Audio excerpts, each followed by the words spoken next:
Bismillahirrahmanirrahim. Assalamualaikum warahmatullahi wabarakatuh.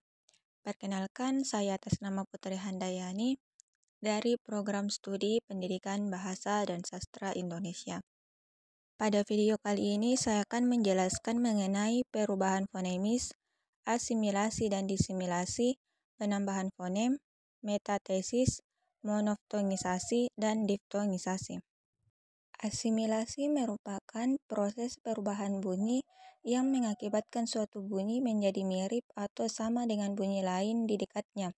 Menurut Abdul Khair, tahun 2000, halaman 132, asimilasi adalah peristiwa berubahnya sebuah bunyi menjadi bunyi yang lain akibat dari bunyi yang ada di lingkungannya, sehingga bunyi itu menjadi sama atau mempunyai ciri-ciri yang sama dengan bunyi yang mempengaruhinya.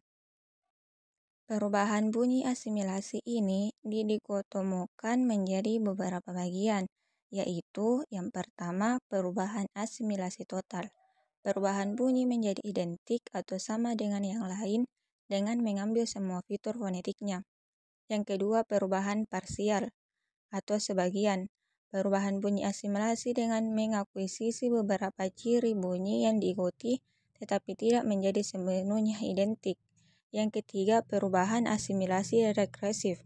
Perubahan bunyi berupa bunyi yang berubah berada pada posisi lebih awal atau lebih kiri dari bunyi yang menyebabkan terjadinya perubahan bunyi asimilasi. Jadi, bunyi atau fon yang lebih awal menyesuaikan bunyi yang mengikutinya.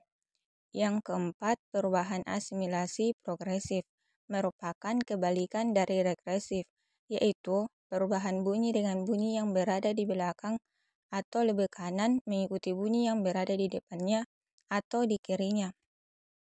Seperti pada kata asal okto atau bahasa Latin, setelah terjadi asimilasi menjadi otto atau bahasa Itali yang artinya 8.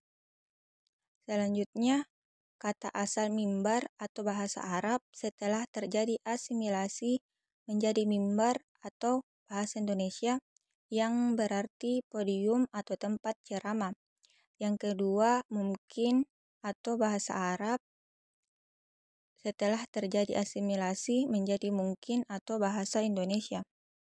Secara umum, perubahan asimilasi terjadi pada bunyi yang berdekatan atau kontak. Contoh-contoh di atas semuanya merupakan perubahan bunyi asimilasi yang berdekatan atau kontak. Sangat jarang asimilasi terjadi pada bunyi yang berjarak atau distan. Namun demikian, perubahan bunyi asimilasi distan juga terdapat pada bahasa-bahasa tertentu. Misalnya, kata asal penkue Proto-Indo-European setelah terjadi asimilasi menjadi quinque atau bahasa Latin yang artinya tukuk. Disimilasi.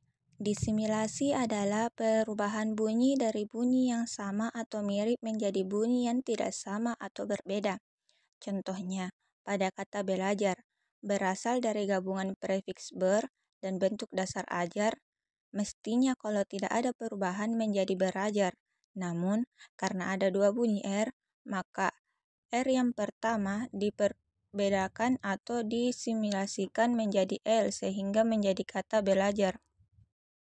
Contoh lain dari disimilasi, yang pertama, kata asal chimney setelah terjadi asimilasi menjadi cimble.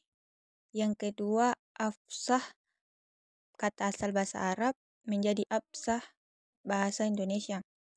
Yang ketiga, kata asal sarjana bahasa Sanskerta menjadi sarjana.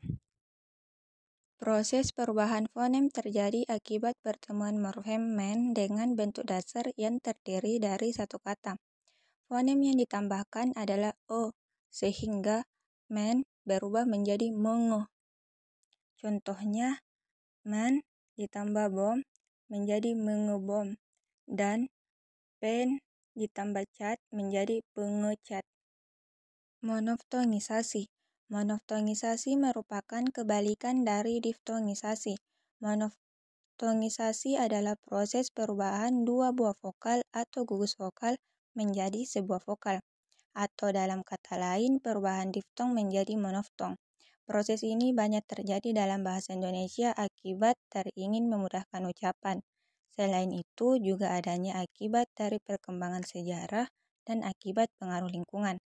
Contohnya, ramai diucapkan rame, kalau diucapkan kalau, petai diucapkan pete.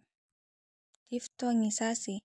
Diftongisasi adalah proses perubahan vokal tunggal menjadi vokal rangkap secara berurutan atau diftong.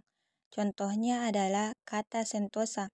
Meskipun bentuk tersebut sudah dibakukan, kita masih sering mengucapkan sentausa. Contoh lainnya adalah kata teladan yang dilafalkan dengan tauladan. Itulah penjelasan dari saya. Sekian, wassalamualaikum warahmatullahi wabarakatuh.